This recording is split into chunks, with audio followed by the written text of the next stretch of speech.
Because everybody sees my face all the time. I'm always on air. And we are officially now, so let me... Ready? Almost. Okay, push your live.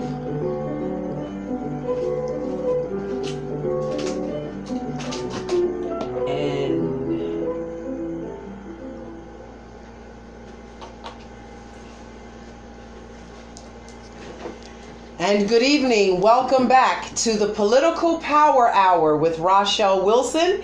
And my special guest this evening is Mr. Trippi Congo. Let's give him a warm welcome and thank you for being here at the station. Oh, thank you. Yes, yes. This is your mic, and make sure you speak up nice and clear so that everyone can hear you. You can move that around if you need to. All right. If it's too close or too far. No, this is good. Okay. Appreciate it. So, Trippi. What's going on? Hey, honey. Hey, what's up? What's up?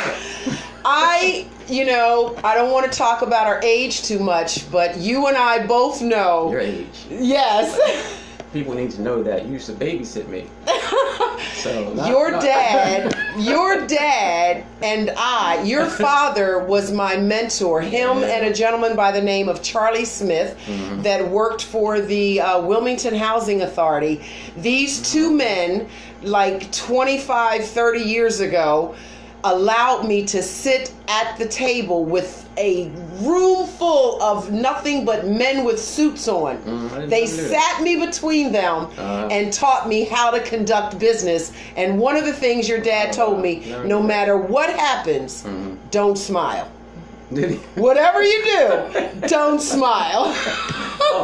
Keep a poker face throughout the entire meeting. This is when he was over at the riverfront with that. Oh, okay. So were you able to do it? Did you keep a straight face? I kept a straight face. Did you? Yes, I did. I looked as hard as him and Charlie. You like you smiling though. So I'm glad you can smile now. Well, I just have so much love and respect for your dad, and I have seen you grow up, and I have watched you, and I'm just very, very proud of you and the man that you have become. Thank you. But now you're getting ready to walk into some real heavy duty stuff here. Oh, yes, I am. You're vying for the seat of president, city council president. You're going to go against Hanifa Shabazz. Yes. Tell me why you're doing that. My main reason is just because I want to see city council be run in a fair way. I'm sure you've been paying attention to the last 4 years. The community has, the businesses have, the state has. So, and it's been very dysfunctional. And I believe that it has been so dysfunctional because things haven't always been done in a fair way, the way that the charter has kind of written it out, that how city council should run itself. And that's really my main, one of my biggest reasons is that I didn't want to sit back and allow council members to go through what we went through another 4 years. And it's honestly, it's awkward because I grew up admiring Hanifa and I love her family, her children, her grandchildren. Right. Like we all have like really close relationships. Right. But I had to kind of put that to the side and decide what's best for council and what's best for the city. So this is not personal. This is strictly business. Oh, of course. I have so much love for her. Yes. Believe it or not. And I don't think I've been very confrontational with her over these last 4 years, but we don't agree on a lot. And I think a lot of the confrontation and what people have seen over the last 4 years is really just because things haven't been done in a fair way for all council members to be able to participate the way that we were all intended to be able to, and the way the charter says it. Yeah. So I can kind of give you some background on why I'm saying that, if that's okay? Sure, certainly, because there has been rumors of wars and contention at the table, and we can't get any work done if people are fussing and arguing and fighting. I totally agree, and that's why I wanted to, step in and just to be able to do things a little differently. So after we all were elected last term, we started having some meetings, so we pretty much knew who was going to be on council after the primary. So once we had these meetings, it was brought to council's attention and some of the council staff that the council as a whole is supposed to decide how council runs itself. Like we're supposed to hire people as a whole. Like we're supposed to fire people as a whole. We're supposed to set pay rates as a whole. We're supposed to set up our standing committees as a group, like council is supposed to do it. not the president. Right. So, and it's always been, I've always assumed it because the first 2 terms, the president has always done it. So I just thought that was how it's supposed to be. But Councilman Sam Guy educated me and all the other council members and said, if you read the charter is kind of, it breaks down how, government is supposed to run, city council is supposed to run. It says that council shall decide how to govern itself.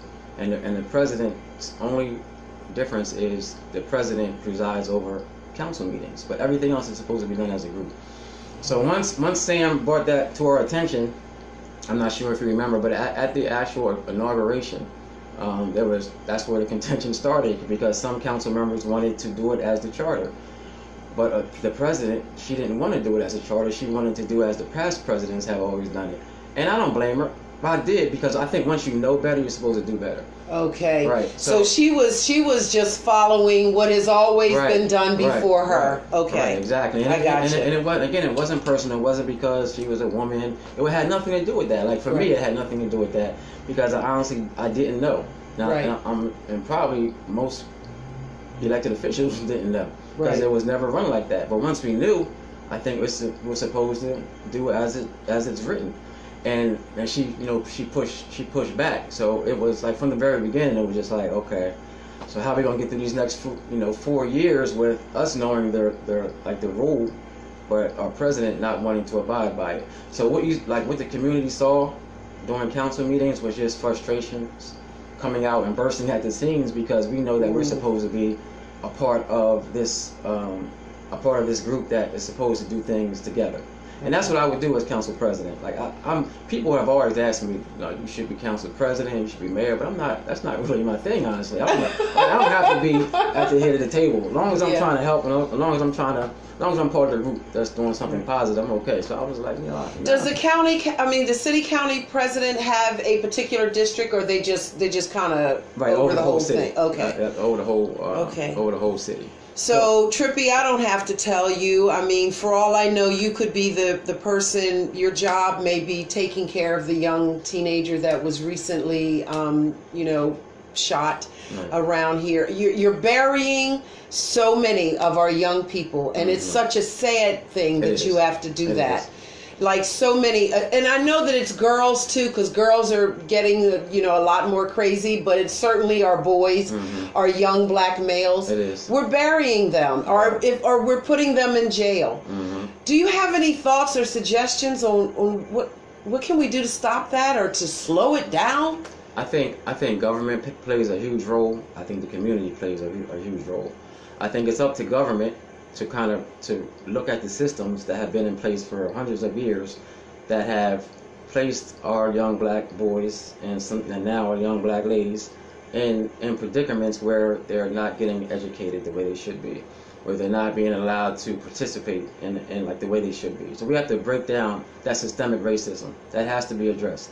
And how do we do that? I think that's one of my platforms, is that we have to address public education. We have to address prison reform. We have to address police reform, and we have to try to fix the family structure within our community. And I think government can address those issues if enough of us are on the same page. So right now on city council, that's not within our quote unquote realm of responsibility. But I think it has to be. Like, we can't keep saying, well, we can't decide on how our children are educated. Like we can't keep accepting that. So I think that as a group of 13 council members, and as the administration, and especially as the community, we have to begin to go down to Dover and say, we need this change, and we need it right now. I think when you're talking about little black boys and little black girls, young ladies and gentlemen that are killing each other at disproportionate numbers, I think it becomes everyone's concern. It absolutely is. And that's our white people, everyone, black, white, brown, everyone needs to get, people are dying. Right. Our babies. Right, and it might not affect people who don't live in that neighborhood or community or aren't in that family, but it does, because it casts a shadow over our city.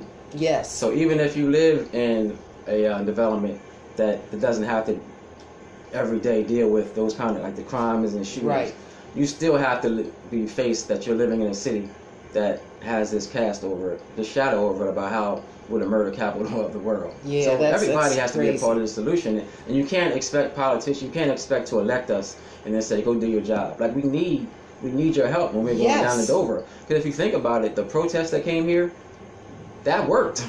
Yes. It worked. It got the attention Right. of America, It right? did. It got the attention of our and for elected everything that those young people destroyed, whatever it is they destroyed, those businesses had insurance to Right. take care of it. So Right. they're not really out of anything. Not at all. Young people were letting folks know how they felt. Right. They're angry, they're disappointed, and I would say, based on the young people that I've spoken with, being a former high school teacher, the young people are disappointed that we dropped the ball. My generation dropped the ball. Right, we did. And now they're the ones that have to pick up the baton. So we can't be mad at them. How can we be mad? Like you said, how can we be mad at this younger generation? When we messed up, we let them down. Yes, we and did. It's our responsibility. I don't think we advocate violence, but we have to continue to get government's attention, whether it's financially, or we unite and boycott. Or we demonstrate the way that they did, but without the violence. But we have to keep that momentum and keep that movement. I'll tell you, I'm not in any way am I promoting violence or destruction of property or anything of such nature, but I will tell you conclusively, all the boycotts that Rosa Parks did, the buscots and the everything, and the marches and the protests, and Malcolm X and Martin Luther King and Marcus Garvey, and the list goes on. Right. It was when those children tore it up that the American government put down whatever they were doing, and they started paying attention. So it's sad to say that we almost have to tear it up and dig in the pockets. Right. When it started costing hundreds of thousands of dollars in repairs to property, that's when American government said, whoa, we're listening. And now we're listening. And it's a shame that we have to even be so angry that we have to destroy things. But it's been said that America responds to violence and money. So it's unfortunate, but I think that if we unite as a community, and if everybody unites, and if, like you said, white people, black people, Hispanic people, Asian people, if we all keep this momentum, keep this movement going, we can see some serious change. Like we've been having these same conversations around crime, around dilapidated neighborhoods. We've been having them for forever. So we have to try to do something a little bit differently, and that's what I want to be a part of. And we're going to tackle, as me as president, we're going to address those issues in a serious matter, not just sending like little friendly resolutions saying, "Can you please do this?" Yes. Now we're coming to Dover and we're bringing thousands of people with us. Yes. And we're saying we need this and we need it right now. Yes. We're not trying to tear up anything, so don't make us. Right. But be fair. Yes. Give us what we deserve. Give us an excellent education. Give us prison reform. Yes. Give us serious police reform. But I think it all starts with political reform. Like politicians, like we can't just because Dover says, City of Wilmington, you can't decide how your children are educated. We can't just say okay and accept that. Like how? Like these are our kids. Yeah. What do you mean we can't have anything to do with it? Like we're one of the only major cities in the country where a council does not have any jurisdiction around how its kids are educated. And that has to stop. Like, I have thought that was a little bit, I talked to Ciro Adams, I talked to Michelle Harley, I talked to some other people, and they're all saying the same thing. Like, they don't have any say-so in that. And I don't understand. How can you be in the inner city, your city council, and yet you have no legislation that says that you can get involved in our educational system? Exactly. Something's wrong. It is. Woo-hoo. And that's why we have to address it as a community. Like council can't do it alone. Like we need you. Like we need people who are listening and who are watching. Like we need people who haven't even been affected by the violence. Yes. We need them to be with us because it helps everybody. When we address this violence, when we address the neglect of our neighborhoods, and we address the public school, like our public education system, like everybody wins. Well, being on Facebook has given me an opportunity to make some friends and some comrades. And one of the people that I've made comrades with is a young lady by the name of Becca Cato. Okay. And she's a white woman, but you'd never know it because she is really about racial equality. Like I've got to sit down and have coffee with her one day and find out where did her love and her passion for brown come from. But she really believes in racial equality. And I think that she would be someone who would be amazing to help us to rally the white folks together. Because see, white folks don't seem to realize, they think, oh, that's over in the inner city. But it does affect them. They don't maybe notice that their children can walk to to the city and be friends with some of the, the very kids that they might be suggesting don't be friends with them. Right. And if you just have a basic care for humanity, you would be upset. You would be just as upset as we are. Yes. Yes, so, and that's why I like Becca Cato. Right. So yeah, kudos to her. Yeah. And kudos to everyone who showed up at those protests that didn't live in the city and who wasn't black. Yes. Those protests had white people and Asian people. Yes. So and they understood. So we just have to keep that momentum going to get some serious change. Because again, we just can't keep on accepting the norm. We can't keep on. You can't keep on telling us that we can't have anything to do with prison reform. That's a state level. When it's set up in the state. But we can't win. Like we have delegates from Wilmington who are down there fighting and struggling, but there's only the delegates from Wilmington. We have a whole state full of delegates, and they don't have the same interests as the delegates that Wilmington have. So they can't win either. So that's why the community has to be involved in it. I was just recently down at the beach, and I lived in Ocean City, Maryland, and I also lived in Sussex County for 8 years. So I had an opportunity to see the difference between the city of Wilmington and, say, the city of Rehoboth. When I first was down there, Trippi, we needed flashlights to walk on the side of the road. There was no sidewalk. It was literally dirt and sand, and that's how. And you would get a ticket. You get a ticket if you're walking on the side of the road without a flashlight, because in the other, seriously, I'm telling you, right? Like I'm going way back, but this is real stuff. Now they've got sidewalks and they've got, oh my God, it's a city. They're turning it into a city. And as they've turned it into a city, I've noticed that we don't have our what are those things called? Our hee-haw pants on anymore. They're not wearing the hee-haw pants. We've got young brothers and sisters and folks coming in from New York and New Jersey and Baltimore, and they're taking up residence. And that's changing the dynamics.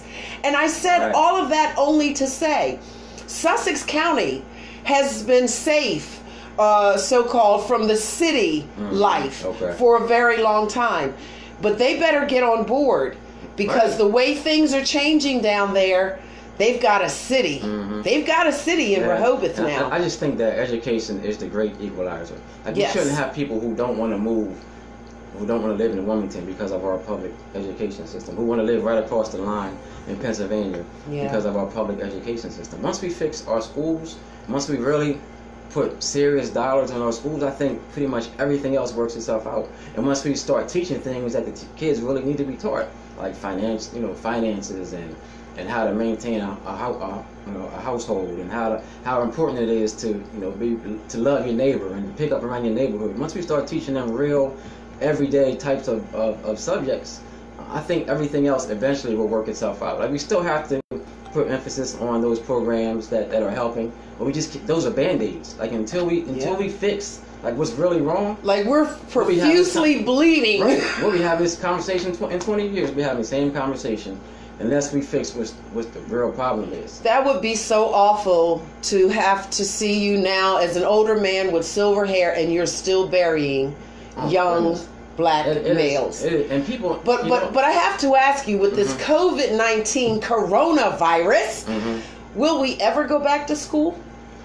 Eventually, once there's a vaccination, once we find a vaccination for it. But even that is God, I'm gonna beat you, Trippi. But I know even that is risky, because who trusts somebody to put something in it the way we don't know what it is. I'm not trusting Johnson & Johnson or any of the other pharmaceutical companies. People have hidden agendas. So, yes. For all I know, the COVID is inside the vaccine. And they're just telling me that, right? Like, so, I'm not.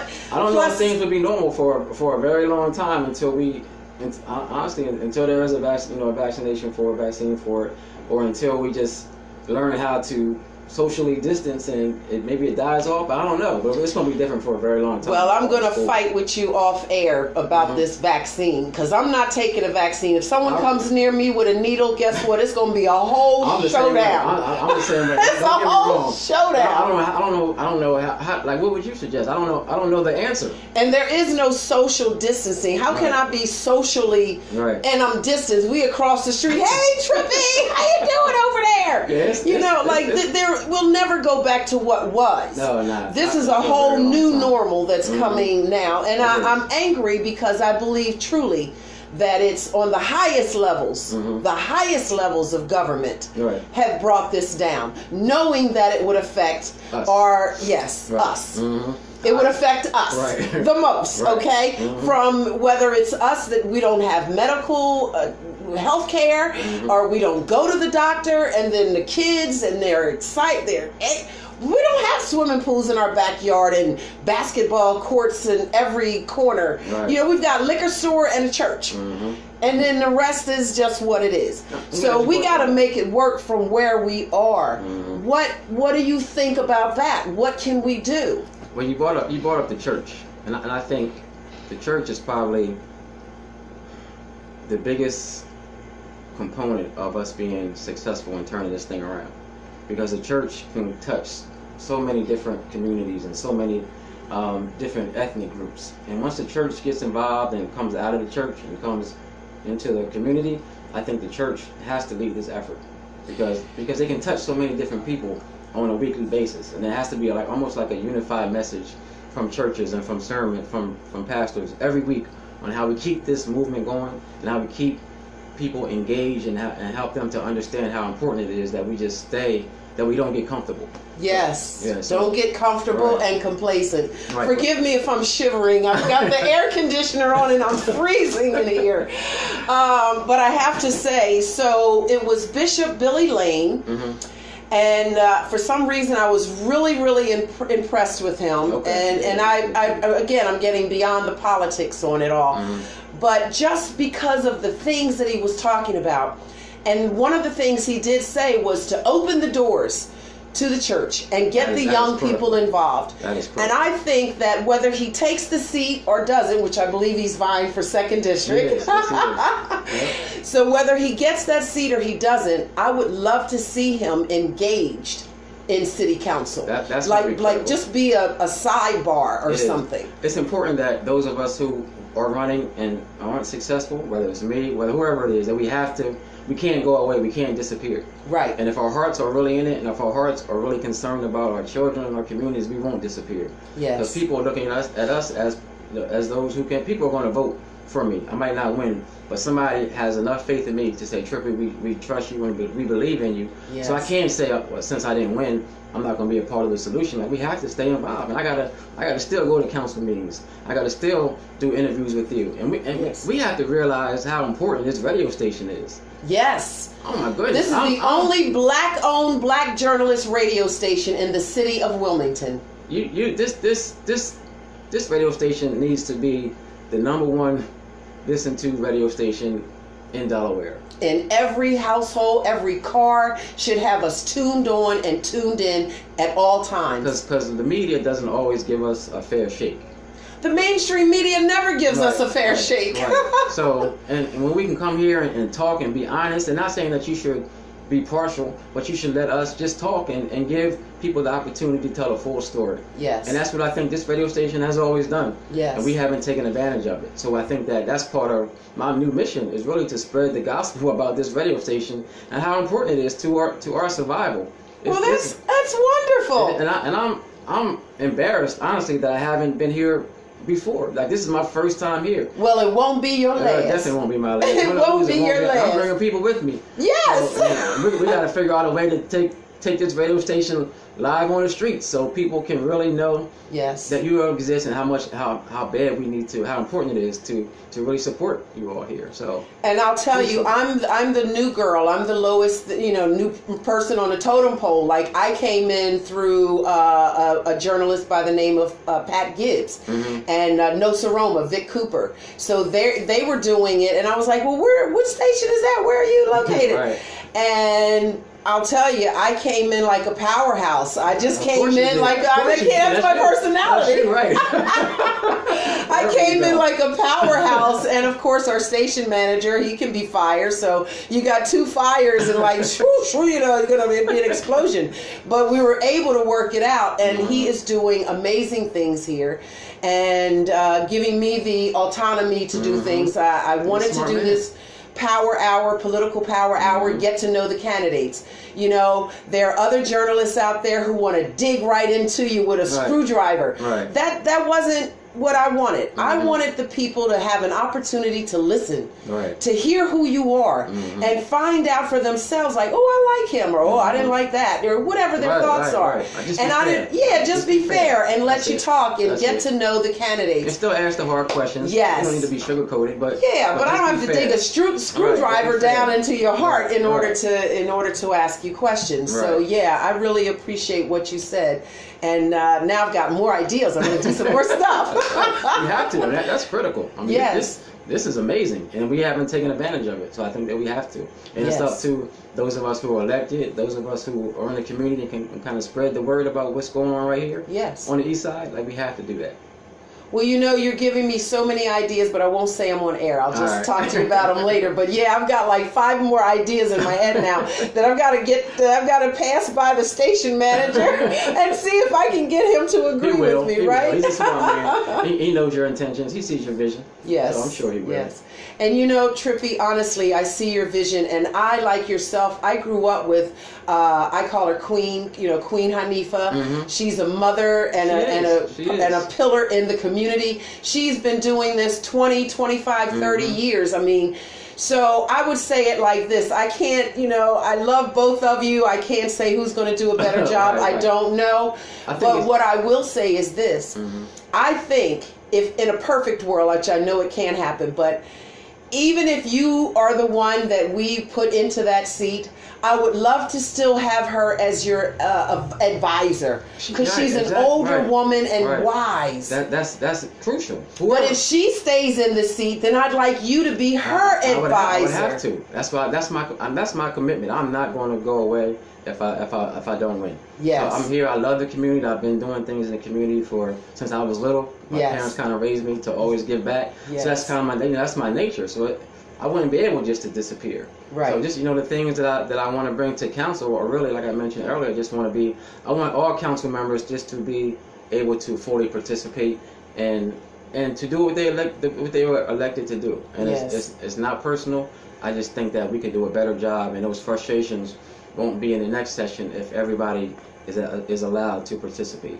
And that's it, really. And I just want to tackle some of those other platform issues with some real community support.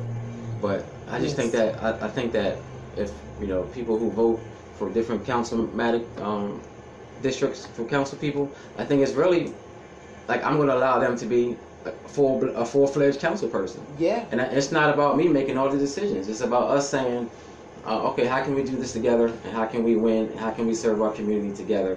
Not about me firing and hiring and and it's not about that. It's like how can we all come together and do it? And that's my main reason for running to run and win. Yes. It's just I think the next session will be a lot more goal oriented and a lot more friendly if I'm there, and I'm going to allow people just to do what they were elected to do.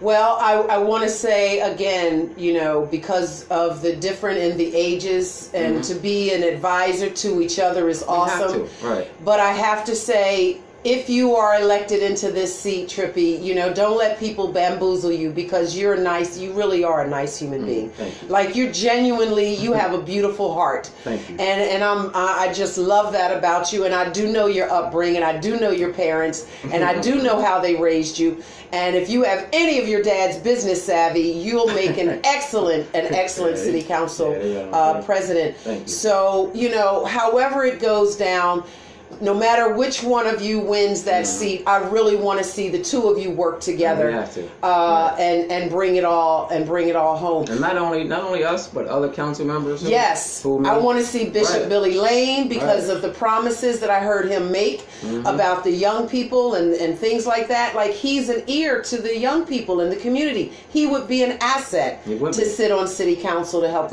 help the city, you know, be a better city, because we do have the ugly title of, what is it, Murder Town, USA? Right. We have to change that. That is horrible. Right. That's really horrible. It's a shame that the media even allows themselves to portray it. Like, it's our, like, how does our news journal even allow themselves to continue with that, you know, that false narrative?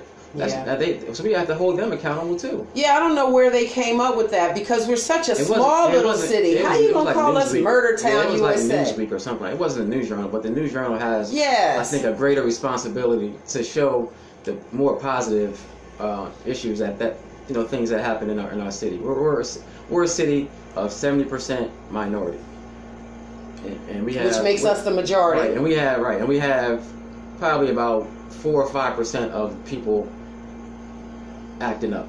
So that should be 4 or 5% of the headlines. The other 65%, 95% should be us in positive light, and I don't think that's the case. So we have to hold them accountable too. As someone, Trippi, who spent 35 years in journalism, 35 years of my 57 years on this planet, I spent it in journalism. Oh, wow. I didn't know. Bad news sells. Right. And I've actually worked for people that I quit the job because bad news sells, and they want to promote the bad news. So mainstream media. Right. That's up to the community to stop feeding into that narrative also, and stop sharing the bad news stories and stuff, and stop opening them up. If it's a headline that's about some negativity, don't even open it. And let's make them change the narrative. So that's the community's part. Like, we have to stop spreading that and stop enjoying it and stop thinking that's the norm, because it's not. Like, we're a beautiful people, and we can't. One of the things that pisses me off about about people in general, because I can't say it's just my people, but, you know, if I go out on my Facebook and there's cop lights and sirens and red, white, and blue lights and all of that, 718 people will chime in and watch. But I can sit here on a Sunday afternoon and do a report about what's going on in politics in our prison, which the two are always interconnected. You can't do one without the other. And I might get, if I'm lucky, I'll get 300 views. And so that tells us a lot about the mentality of people.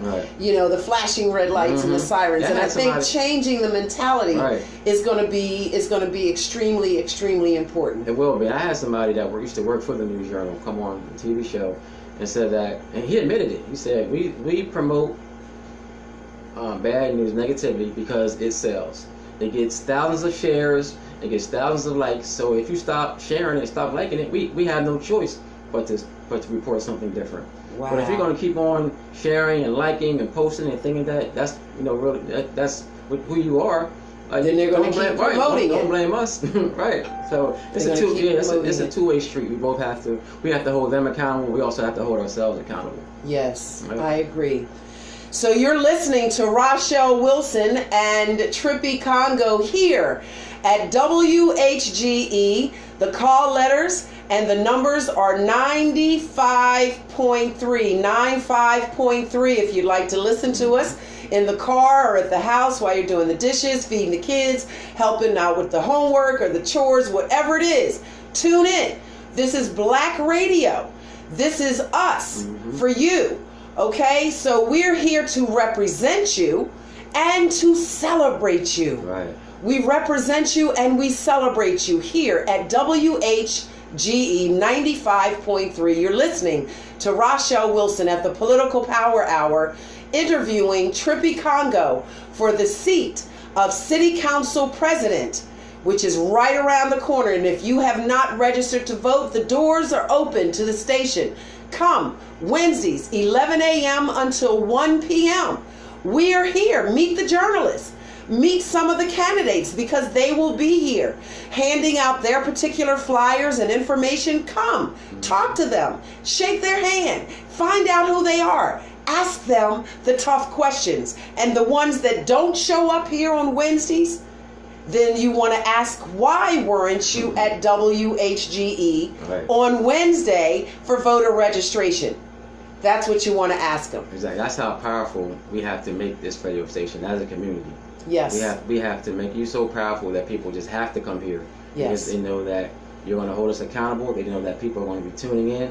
And you should be a staple in this community. And I know that you will be. With your personality, with your drive, I know before long you're going to be a staple. This radio station is going to be a staple. Oh, I just thank you for saying that. That just really uplifts me. That's what every journalist wants to know, that they're going to be a staple at the radio station. That's just not because I've been knowing you, but I believe in what you're saying, and I know you believe it. I know it's sincere. Yes. It's not a show. No. So I know that, and people can see when it's a show.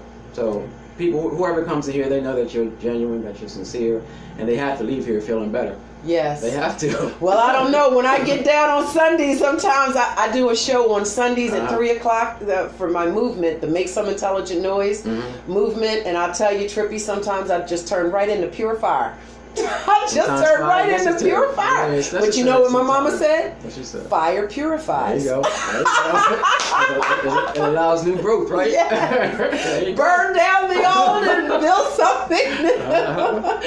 Trippi, I can't thank you enough for being here. And one thing for certain, and two things for sure, no matter who gets the seat between you and Queen Hanifa, I would like to have both of you here at the same time. Come back after September 15th, and let's talk about where we go moving forward. You know how important that is for us to be able to do that? Like if I win or if she wins, for us to be able to come back in this room, sit together, still be friends. I think that would be bigger than whoever's in the seat. Yes. That would show our community, our children, our elders. That would just show everyone what it really takes to be successful in this city, and to really lead, and to really be that change that we're always talking about. Yeah. So I'm here, win or lose. So you tell me, and I'm gonna be right here. And You're amazing. And honestly, I think that whoever wins or loses, technically wins or loses, I think we all win if we come back here and we say, you know what, I wasn't successful this time, but I'm still here, and I'm still believing in the vision, and I'm still going to be a part of this change for the city of Wilmington. So. I absolutely adore you. I absolutely adore you, Trippi.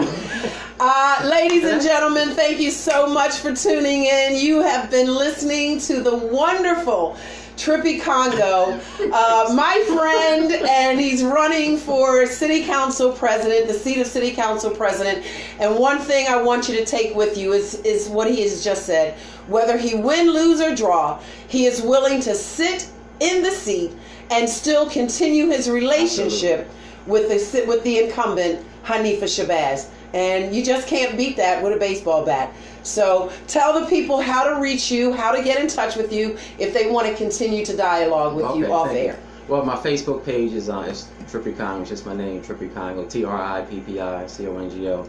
You can always send me a text, or you can call me on my cell phone, 302-218-8630.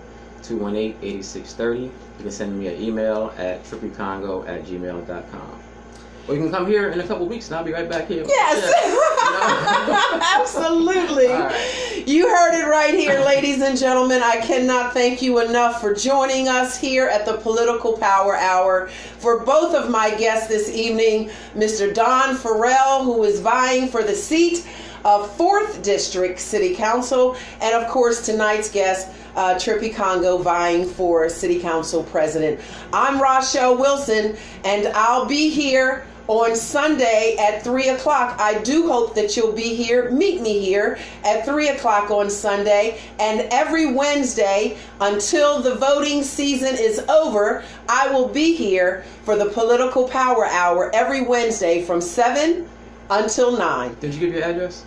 The address? We are located at the station? Yes. The station is located at 900 Pine Street, East Side, Wilmington. Yes, 900. That's the number on the door, 900. Like right. 009. Okay. All right, thank you again, Rachelle. Yes, Appreciate thank it. you so much for being here. I appreciate you, and I appreciate you, my listening audience. Until we meet again, I will see you here on Sunday for the for the Make Some Intelligent Noise criminal